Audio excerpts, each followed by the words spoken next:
તો બાપલા અમારા ટેકીલા રાણાનો દરબાર હો. અરે બાપલા જેને કહેવાય છે કે ન્યાય નીતિ ધર્મ અને સત્યની ખાતર આ રોવાનો કોઈને બાપલા તલભાર નિમો નથી.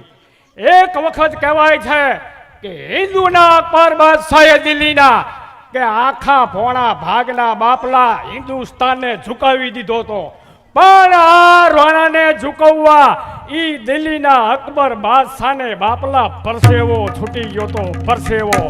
પણ આ દિલ્હીનો બાપલા કહેવાય છે એક વખત અકબર બાદશાહ બોલ્યો તો